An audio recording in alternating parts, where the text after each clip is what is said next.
Halo Mas Fadli, halo Mbak Friska. Halo, Sama ini teman-teman. baby investor ya, baby investor Instagramnya. Diajarin sejak awal ya. Udah jadi investor Iya, pribadi. sejak lahir udah jadi investor. Ini sahamnya kakek Warren Buffett. Jadi gini nih Mas, Mbak. Jadi beberapa waktu lalu kan diwawancarai di RCTI Plus itu sama PPI Iya, Dunia. benar. Ya cuman Oh, aku gitu. gagal nonton tuh, kelewat ternyata. Nggak bisa nonton, nggak ada tayangan ulangnya. Nggak ada terima ulangnya ya? Iya benar-benar. Nggak ada tayangan ulangnya tuh, padahal pingin banget nonton. Jadi ya langsung ngobrol aja nih, jadi seneng banget nih bisa ngobrol secara langsung nih malah. Iya. Lengkap ya. Nah, kenapa kemarin kita juga konsepnya kayak gini, Vel, waktu yang PPI Dunia sebenarnya yang mau kita sampaikan itu message-nya saham itu sebenarnya untuk semua, siapapun kita, mau rumah tangga kayak kita sederhana, terus orang-orang yang nggak usah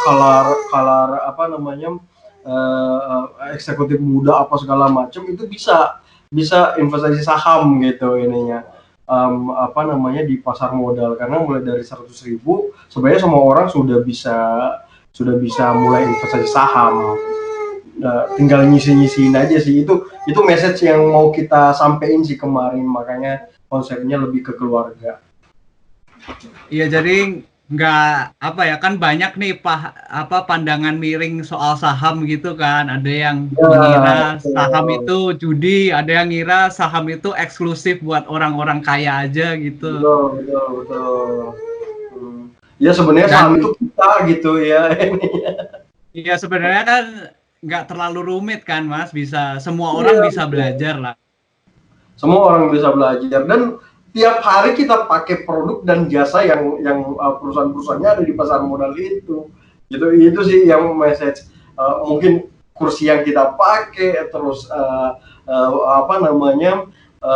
TV yang kita pakai, sabun yang kita pakai, sampai semua sampo segala macam keseharian kita mulai dari bangun tidur sampai dengan mau tidur lagi itu pakai produk-produk ataupun jasa paling nggak yang perusahaan-perusahaan yang ada di pasar modal. Gitu. Keseharian kita ya benar-benar saham gitu. Itu sih sebenarnya, tinggal caranya itu tinggal dibaca aja sebenarnya juga. Tapi karena udah ada stigma negatif dari masyarakat, stigma negatif duluan itulah yang terpatri di pikirannya masyarakat kan. Ya, saham itu judi, saham itu haram, saham itu apalah, produk-produk asing lah buat mereka. Udah nggak usah deket-deket saham yang wajar-wajar aja, padahal sebenarnya kalau dipelajari lebih lanjut yang nggak jauh beda sama jenis investasi kayak emas, tanah dan sebagainya. Itu sih kemarin sesederhana mungkin, sesimpel mungkin kita mau ngejelasin saham itu ke masyarakat sebenarnya. Apa yang kita dapat dari manfaat yang kita dapat dari saham, paling nggak bisa juga dirasakan oleh masyarakat lain, dan paling nggak secara ininya ya, heroiknya ya, nasionalismenya, paling nggak kita bisa berkontribusi secara langsung, nggak cuman lewat tulisan-tulisan apa segala macam, tapi kita berkontribusi langsung untuk memajukan perekonomian bangsa supaya mandiri ya, ekonomi itu supaya mandiri. Ya bisa menarik nih kalau ngomongin nasionalisme zaman sekarang kan. Aku senang banget tuh sama alasannya Lo Keng Hong, dia berinvestasi saham itu. Yang dia bilang kalau nggak salah tuh kayak gini, kalau dia naruh uang di bank, deposito obligasi, ya sama aja miskin perlahan-lahan karena ada inflasi dan sebagainya, bunganya nggak terlalu tinggi. Sedangkan kalau falas, kita berarti kalau megang dolar borong, iya kalau kita borong dolar berarti kan kita mengharapkan yang buruk ini terjadi pada Indonesia. Sedangkan kalau saham kan kita berharapnya supaya Indonesia ini ekonominya maju, perusahaan-perusahaan di Indonesia semakin maju. Nyalopin maju gitu ya. Iya, itu yang aku suka banget. Rupiah turun gitu. Iya, itu aku suka banget tuh. Berarti nasionalisme zaman sekarang kita nggak usah perang, kita beli saham aja ya, Mas. Iya betul, salah satunya ya, beli produk-produk di pasar modal. Sebenarnya kalau ini Vel, apa namanya, kalau banding-bandingin sebenarnya kita nggak banding-bandingin karena produk antara perbankan dengan pasar modal itu saling melengkapi sebenarnya. Jadi kan tahap stage ininya kan di masyarakat sebenarnya negara konsumtif dulu, baru negara yang saving. Jadi kan kita perilakunya tuh dari konsumtif, saving, baru investing. Nggak mungkin orang bisa investing kalau dia nggak punya rekening di bank. Jadi sebenarnya saling apa namanya saling melengkapi. Dan transaksi yang terbesar di pasar modal itu dari sektor perbankan. Sekitar 30 sampai 40% transaksi yang ada di pasar modal Indonesia itu kontribusinya paling banyak dari apa saham-saham atau emiten-emiten yang dari perbankan. Enggak Dari sama aja keuangan gitu, gitu itu ya, memang paling gede. sekuritas. Karena memang industrinya kakak adik, kita nggak bisa bandingin. Cuman kalau di saham, di deposito karena memang apa namanya tingkat resikonya sangat kecil, makanya investasinya apa namanya imbal hasilnya juga kecil. Di saham mulai pelan-pelan naik tuh deposito, terus obligasi, terus saham. Nah di antara 4 produk ini yang paling tinggi resikonya saham, tapi paling tinggi apa namanya potensi keuntungannya juga di saham. Sebenarnya seperti itu sih. Kalau High risk, dibilang, high return ya berarti. nah ini juga harus diluruskan sebenarnya ya. Ada risk, high return. Kalau kita bilang ada risk tapi high return. Nah, tinggal kita pilih nih, di saham nggak bisa disamaratakan karena di saham kayak Marvel tahu juga ya, ada yang blue chip lapis pertama, kemudian ada lapis kedua, ada lapis ketiga. Kalau kita mau resikonya sedikit terkurangi tapi jauh lebih tinggi daripada obligasi dan mungkin deposito, ya kita bisa milih yang saham-saham lapis pertama. Kalau mau volatile agak sedikit lebih tinggi daripada blue chip, kita bisa pilih yang second liner. Kalau mau jantungnya agak bermasalah, ya silakan pilih yang lapis ketiga. Jadi sebenarnya stage-nya nggak bisa disamain. Dan di perusahaan-perusahaan di dalam jenis-jenis saham ini pun blue chip, second liner, terus yang third liner itu nggak terdiri dari satu perusahaan aja, nggak terdiri dari satu industri aja. Ada banyak perusahaan di dalam situ. Dan risiko keuntungan yang akan kita hadapi itu tergantung dari kinerja perusahaan yang kita beli. Melekat di situ sebenarnya. Kita nggak bisa bilang disamaratakan gitu ya ininya ya. Nah, peminimalisirkan resiko di saham sebenarnya mudah ya dengan memilih industri mungkin yang kalau orang akademisi bilang betanya itu agak sedikit berbanding terbalik ya. Faktor kepekaan terhadap pasarnya itu agak sedikit terbalik. Betanya kayak gimana itu, Mas? Jadi beta kan sebenarnya ini ya, apa namanya?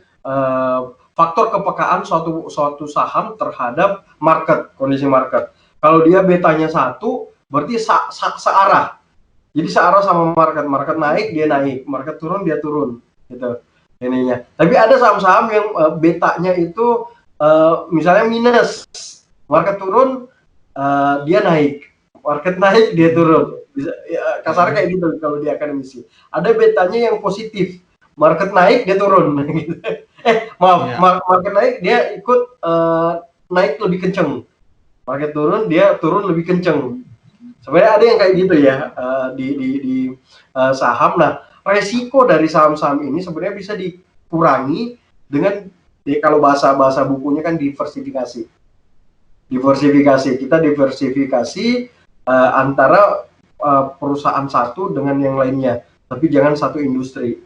Jadi ketika satu perusahaan turun harga sahamnya, masih ada yang bisa nyangkut.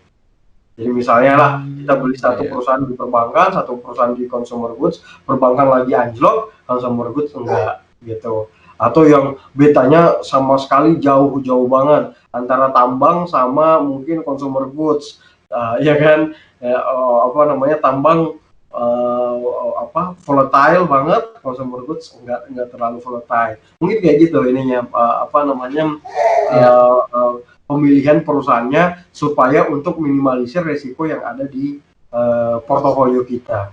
Ya sebenarnya kayak gitu. Kalau deposito kan udah langsung aja tuh berapa ininya apa namanya bunganya. Kalau obligasi juga sama, berapa bunganya, udah segitu aja yang akan kita dapatkan. Tapi kalau di saham tergantung perusahaannya dan tergantung banget sama kinerja perusahaan gitu ininya. Itu Nah, sih. jadi untuk meminimalisir resiko, kalau istilahnya Warren Buffett ini ya, don't put eggs in one basket ya. Iya, Ya betul. poinnya itu ya.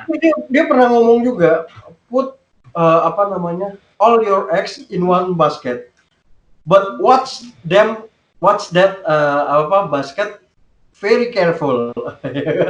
Kalau Oh, iya. udah waktunya jual, kalau udah waktunya Ya, nambah ya. posisi. Watch them very carefully sebelum beli maupun setelah beli gitu. Karena Hmm, seyogyanya itu adalah perusahaan kita kalau disahamkan. oke. Jadi kalau kita ngebahas saham kayaknya nggak ada habisnya dan tiap hari udah dibahas di grup WhatsApp ngerti saham ini, Mas. Betul, nggak ada Nah, habisnya. Dan ilmunya biasanya makasih. itu aja, tinggal update berita aja kita kan. Iya, kalau jadi enaknya aku seneng banget dan makasih banget Mas Fadli Fatah udah ngebikin forum di WhatsApp buat kita-kita Penting yang ada di banget luar negeri nih. ya, mohon maaf. Ya, supaya jadi aku seneng banget karena bisa ngikutin update perkembangan seputar pasar modal di Indonesia nih, bisa diskusi. Kan kalau cuman belajar lewat YouTube atau dengerin podcast itu juga ilmunya banyak, cuman kita nggak bisa ini Diskusi. Mas, nggak bisa diskusi. Walaupun saya jarang jarang jarang aktif ya, karena Oh, orang-orangnya kayaknya pinter-pinter Mas. Jadi agak malah, minder ya. baru pinter. Oh, Saya sarannya udah yang di saham itu kan sebenarnya untuk awalnya itu cuma buat membantu teman-teman yang di luar negeri supaya enggak merasa ditinggalkan kayak orang di dalam negeri kan udah banyak tuh perusahaan sekuritas ngadain acara, bursa ngadain acara. Nah, untuk orang-orang teman-teman yang diaspora, PPI contohnya atau orang-orang yang misalnya TKI TKW yang ada di luar negeri terus kalau dia mau dapat informasi gimana, diskusinya lewat mana. Nah, mulai dari situ sebenarnya kami kepikiran untuk bikin grup ngerti saham dunia ya, supaya bisa mengakomodir mereka. Kita bisa infoin ke mereka. Harapannya sih dari teman-teman yang ada di WhatsApp grup itu nanti bisa menginfoin ke teman-teman lainnya di sekitarnya dia. Oh, ternyata mau buka saham tuh gampang sebenarnya kayak gini. Itu sih harapannya. Cuman kenapa nggak buka yang lain-lainnya? Masih ngos-ngosan, Mas Marvel. Jadi baru satu itu. Uh, Kenapa nggak buka grup-grup WhatsApp lainnya untuk nampung yang lain-lain? Kan masih banyak yang mau ikut sebenarnya ya. Ya itu dia ngos-ngosan sih sebenarnya kalau mau bisa mau buka lagi. Nanti lah ya diagendakan. ya, jadi ini nih aku pingin banget nanya-nanya soal komunitas ini nih, baik ngerti saham maupun mumpung ada Mbak Friska juga, aku juga Ya. pengen nanya nih, apa sih itu ISP gitu? Iya. Bedanya sama ngerti saham apa nih? Kok kayaknya saingan gitu, ngerti saham sama ISP. Nggak saingan lah, kita bersinergi. Bersinergi. Ya kalau investor saham pemula kan itu komunitas sebenarnya udah lama ya, berdiri itu dari tahun 2014. Dulu 2014 awalnya online di Facebook, terus baru mulai 2016 itu kita langsung expand ke 16 kota untuk offline, sekaligus online juga. Jadi sampai sekarang itu kurang lebih udah ada 65 kota di Indonesia kalau untuk yang komunitas offline maupun online-nya.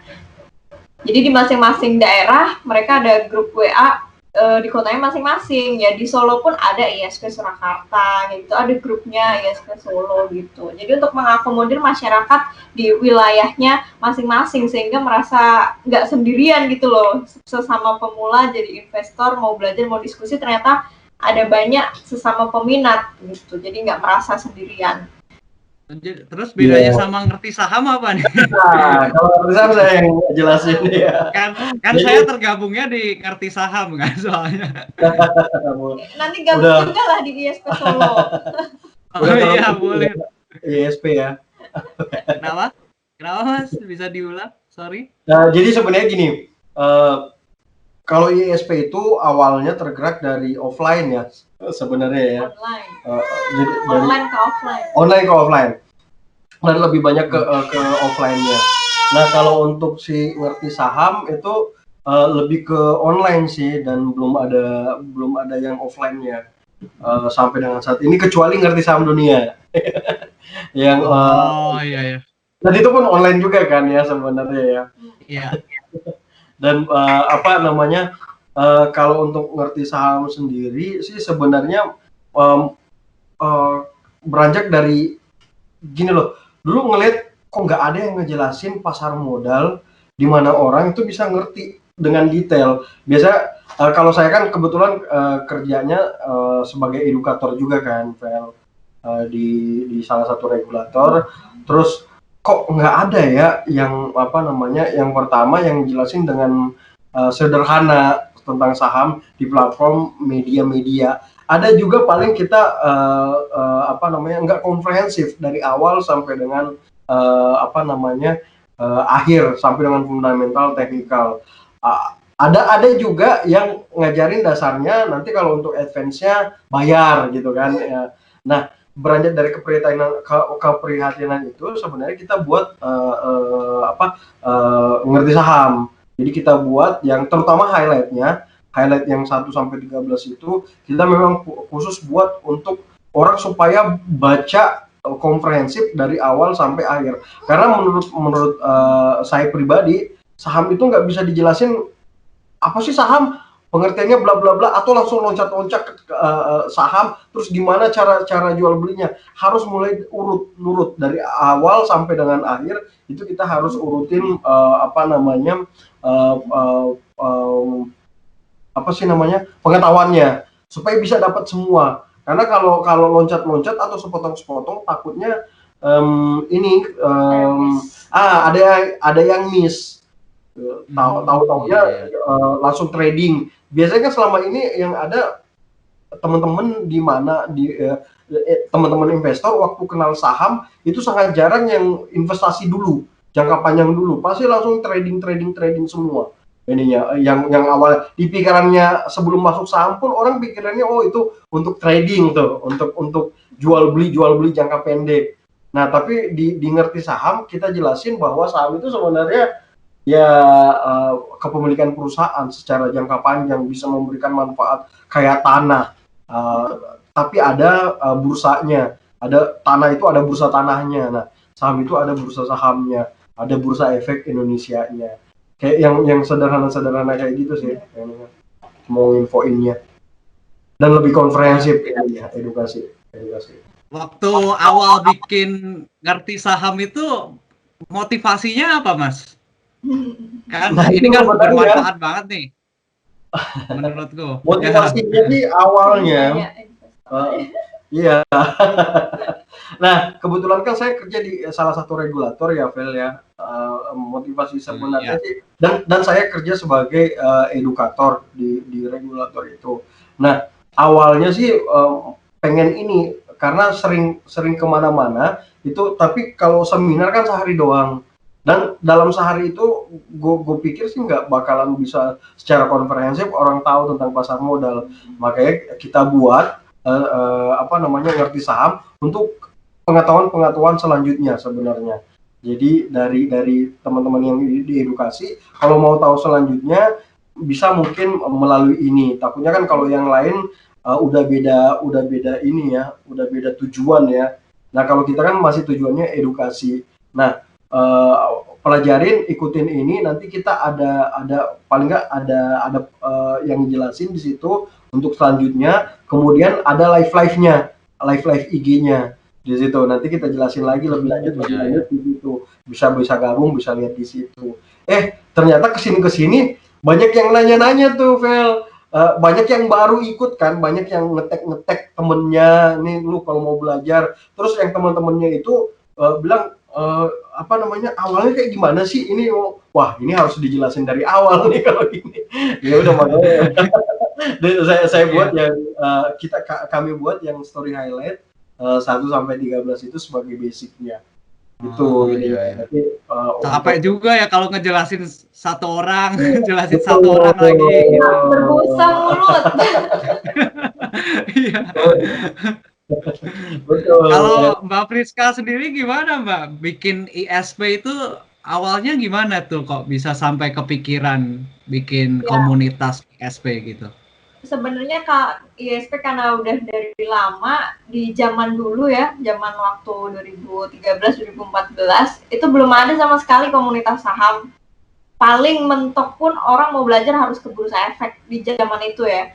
Belum online juga belum begitu hits di zaman itu. Jadi kita kebanyakan offline masih harus kunjungi kantor perwakilan bursa terdekat kayak gitu.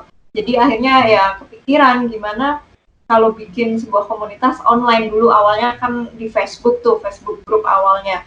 Jadi buat mengakomodir semua orang-orang nggak harus yang dari background ekonomi yang mau belajar. Karena stigma di zaman dulu orang taunya saham itu ya buat orang-orang yang punya background ekonomi, mahasiswa-mahasiswa yang mereka jurusan ekonomi. Sedangkan saya pribadi punya banyak teman di luar fakultas ekonomi, mereka tertarik dengan saham tapi bingung harus belajar kemana. Mereka kayaknya gengsi juga mau masuk ke fakultas ekonomi gitu. Jadi dari situ akhirnya muncul ide lah biar bisa terbuka untuk umum masyarakat yang lebih luas, nggak hanya terbelenggu dengan stigma background ekonomi ataupun finance dan sejenisnya. Ya akhirnya terbentuklah ISP di zaman itu. Baru mulai berkembang offline di beberapa regional. Gitu. Intinya sih sama-sama dari rasa keprihatinan sih ya, karena miris aja pasar modal kita, investornya masih sangat amat sedikit dibandingkan negara-negara lain, negara maju terutama. Iya. Tapi sekarang kan udah mulai jauh lebih mending kan dibanding tahun-tahun dulu waktu aku pertama-tama invest itu sekitar 8 tahun yang lalu itu waktu aku masih SMA itu sebelum punya KTP malah. Itu balik nih, kok bisa rasio gimana ceritanya, Bel? ya bentar aku ngomong dulu ini apa rasio yang kepemilikan asing itu kan lebih gede, jauh lebih gede dulu. Sekarang kan udah mulai berimbang ya. Ya. Hampir Jadi dulu 70% ya, kalau dulu ya. iya dulu waktu awal-awal tuh masih kayak gitu tuh. Investor asing tuh benar-benar berpengaruh banget tuh. Sekarang sih mulai mending lah ya, walaupun harus ini ya, harus kita harus invest ke negara kita ya, buat biar kuat ya. Mumpung lagi corona ini juga sebenarnya waktu yang baik buat beli nih. Betul, timing banget ini. Iya nih, daripada diborong sama asing ya, mending kita borong sendiri aja gitu. Apalagi yang Jadi itu ya sering keluar-keluar ya. Kita asing mulu. Ya udah coba lu masuk pasar modal dulu ya kan. Iya, iya. Ya jadi dulu ini nih aku bikin tuh masih pakai rekening orang tua karena belum punya KTP. Ya. Masih umur 16 tahun belum punya KTP. Langsung trading atau investasi jangka panjang? Langsung trading. Nah, kan. Bener. Ya. Cuman saya sampai sekarang belum untung-untung nih. Apalagi kena imbas corona ini nih. Tapi ya nggak apa-apa sih. Ini sih dapat banyak ilmu sih walaupun sampai sekarang belum untung-untung. Belum untung signifikan lah selama ini.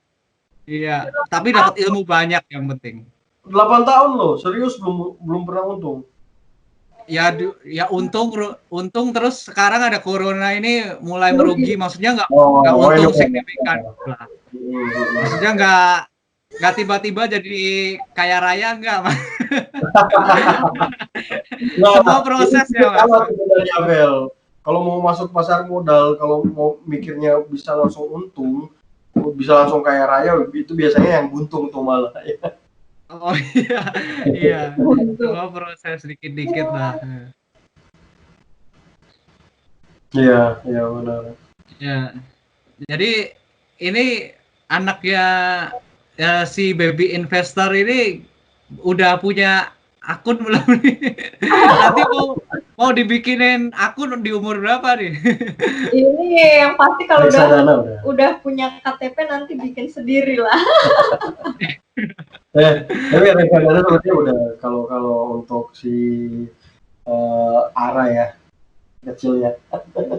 Nanti mungkin kalau bisa paling yang di luar ya ini ya sahamnya ya. Iya, fleksibel aja nanti dia. Fleksibel lah nanti dilihat. Tapi ada nggak sih investasi yang daftarnya gampang gitu untuk anak-anak di bawah 17 tahun gitu? Saya dulu kan aku ribet banget tuh harus pakai tanda tangan orang tua lah kayak gitu. Padahal papaku kayak masih nggak begitu ngerti saham gitu kan, takut kan gitu. Jadi aku diem-diem gitu. Masih sama kalau itu sampai dengan saat ini. Harus punya KTP, harus punya rekening sendiri. Itu kalau untuk saham, itu mutlaknya. Nah, kalau untuk yang anak kecil mungkin reksadana ya, reksadana atas nama. Tapi itu pun juga yang buka rekeningnya orang tua. Tetap ya. Tetap ini ya harus ada persetujuan orang tua ya tetap. Harus ada persetujuan orang tua. Tetap ETF pun kayak saham sih harus ada KTP sama rekening pribadi kan. Oke, berarti kalau ada teman-teman yang mau bikin tetap harus ini ya KTP ya. Harus KTP. KTP wajib dan wajib terdaftar di Dukcapil. Kalau nggak nanti dibersihin datanya sama KSEI. Dukcapil itu dinas apa itu? Dinas Kependudukan Sipil. Kependudukan sipil. Ya, pencatatan sipil ya. Oke. Sipil benar. Harus karena kan di apa namanya KSEI namanya, salah satu regulator pasar modal itu udah terhubung sama data yang ada di Dukcapil. Jadi kalau gitu ya. Nggak terdaftar KTP kita, biasanya agak susah juga untuk jadi rekeningnya. Nah, harus ke kecamatan untuk ini lagi disinkronkan datanya. Oke nih Mas, makasih banget nih udah mau ini menyempatkan waktunya buat ngobrol-ngobrol nih Mas. Ada pesan-pesan nggak nih buat orang-orang yang masih insecure gitu buat berinvestasi gitu? Maksudnya Mbak Priska mungkin kalau pesannya yang jelas buat semua teman-teman yang pengen mulai belajar at least ya sebelum jadi investor, itu memang yang perlu banget dibutuhin adalah niat dan kemauan sih. Kalau nggak ada itu susah banget buat bisa jadi investor saham. Dan investor atau investasi saham itu pokoknya buat teman-teman pemula mindsetnya jangan dibikin ribet lah. Dari awal tuh harus berusaha untuk beranggapan bahwa saham itu mudah kok, saham itu gampang. Selama kita mau dan niat mau nyari tahu, terus belajar, itu bisa jadi bekal awal banget. Dan semua gratis. Iya, step langkah awal banget teman-teman buat punya umur panjang di pasar modal, khususnya jadi investor saham. Karena kenapa?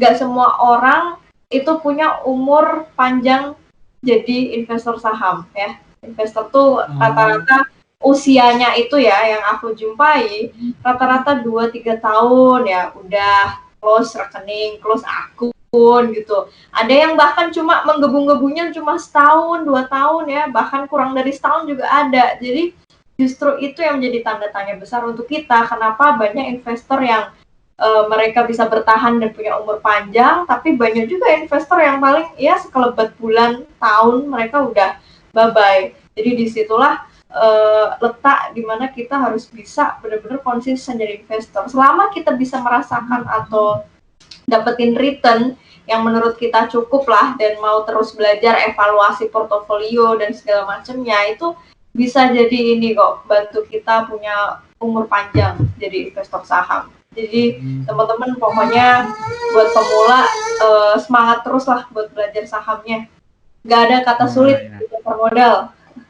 Dan cari teman yang seminat ya. Ya, cari teman, cari lingkungan yang sama-sama juga minat atau Sama. mungkin mereka udah lebih dulu jadi investor, jadi bisa saling diskusi. Itu yang terpenting Komunitas, ya. gitu-gitu. Ya dengan join komunitas-komunitas. Ngerti saham apa ya. segala macam udah. Iya, komunitas ngerti saham sama ISW. Iya, betul. Itu udah paling inilah. Atau komunitas lainnya Iya, yang komunitas lainnya pun juga pasti masih yang- banyak sih di luar sana. yang bukan langsung trader ya, bisa gila nanti kalau ya. Nah, kalau Iya. dari saya, Vel, sebenarnya untuk teman-teman di luar sana jangan khawatir, jangan takut, atau teman-teman pemula untuk mulai investasi saham, beli saham yang potensinya ke depan itu bagus, saham-saham yang bagus di pasar modal kita masih banyak, buktinya asing masih masuk aja di pasar modal kita. Sekarang mulai kegeser dari awal-awal Marvel mungkin masih 70%, sekarang udah 51% penguasaan asing di pasar modal kita. Dan biasanya mereka ada di saham-saham yang bagus-bagus, potensi kedepannya bagus-bagus. Apa namanya? Ya, jadi seperti itu.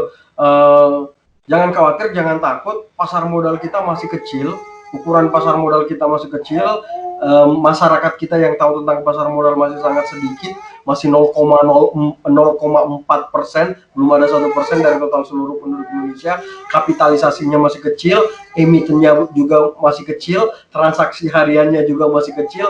Potensi kedepannya itu masih sangat besar kalau dibandingkan dengan negara maju. Ibaratnya kita masih belajar merangkak ya pasar modalnya ya. Kalau di sana mereka udah berlari, udah jalan, udah gede lah istilahnya, udah mature lah. Kita masih anak-anak lah pasar modal kita. Masih banyak peluang-peluang ke depannya yang bisa kita raih seperjalanan negara kita jadi negara maju. Mudah-mudahan ya. Menurut Bank Dunia 2030 kita akan jadi negara, kalau nggak ada apa-apa nih, corona nggak terlalu dahsyat pengaruhnya. Mudah-mudahan nanti masih tetap itu 2030 Bank Dunia memperkirakan Indonesia jadi negara terbesar kelima dunia. PwC juga memperkirakan Indonesia negara terbesar keempat di dunia 2040, dan yang lain-lainnya. Banyak yang memperkirakan negara kita, asing-asing itu memperkirakan, makanya banyak asing yang masuk ke sini ya. Asing-asing memperkirakan Indonesia nanti 2030, 2040 itu bisa jadi negara maju dengan salah satu perekonomian terbesar di dunia. Dan semuanya, hampir semua memprediksi kita ada di area 5 besar dunia gitu. Nah, sebelum tercapai, ikutlah gerbong-gerbong perusahaan yang kira-kira nanti itu akan ikut negara kita, akan ngikut negara kita pas dia udah maju. Artinya size-nya pertumbuhan asetnya itu bisa ikut pada saat negara kita udah jadi negara maju. Peluang-peluang itu yang bisa kita manfaatin sih sebenarnya. Iya, jadi ini juga harus memanfaatkan momentum corona ini juga ya, Mas. Wah, betul. Corona ini sebenarnya kita balik 8 tahun lalu ya sebenarnya. Kita kan ini kesempatan nih kan, kemarin kan naik kenceng banget tuh ya. Nah, sekarang lagi drop nih, turun. Kesempatan dia balik ke entah itu 10 tahun yang lalu, 8 tahun yang lalu, harga-harganya turun ke situ. Nah, sebelum recover mungkin mudah-mudahan ini secepatnya ya wabahnya, dan mudah-mudahan gak ada perusahaan yang sampai bangkrut segala macam yang ada di pasar modal. Mudah-mudahan cepat teratasi ya, saham-saham biasanya balik. Nah, yang paling buruk aja, Vel, itu yang flu Spanyol 1913 kalau saya nggak salah. Nanti bisa teman-teman cek. 1913 flu Spanyol itu menjangkiti 500 juta orang, dan yang meninggal sampai 50 juta orang. Pasar modal seperti apa? Pasar saham seperti apa? Pasar saham di negara-negara maju itu recovery dalam waktu 3 tahun. Itu 500 juta orang yang terjangkit dan 50 juta orang yang meninggal. Flu Spanyol 1913. Nah, kalau yang sekarang ya bisa kita kira-kira sendiri sih. Gitu. Iya. Ya udah Mas, kalau gitu makasih banget udah meluangkan waktunya. Iya. Udah lumayan nih, udah lebih dari setengah jam kita ngobrol-ngobrol, banyak banget yang bisa diambil dari obrolan kita ini. Nanti bakal diupload di podcast Mas, di Spotify sama di YouTube. Oke. Mantap. Iya. Ya ini mumpung lagi libur kuliah, bingung mau ngapain ya, lumayan nih ada dapat banyak ilmu nih langsung dari kayak gitu ya. Mas Fadli Mata sama Mbak Friska. Thank Ya you. udah kalau gitu. Ya. Thank you, Mel. Ya, Kalau mau sama-sama. bikin bareng nanti ini apa sih namanya, aplikasi kayak Ruang Guru, boleh? Bisa tuh nanti. Gimana gitu ya? Gampang ya. Ya, ini recordnya aku matiin dulu lah. Makasih banyak nih Oh, iya. Mas Fadli sama Mbak Friska. Thank you.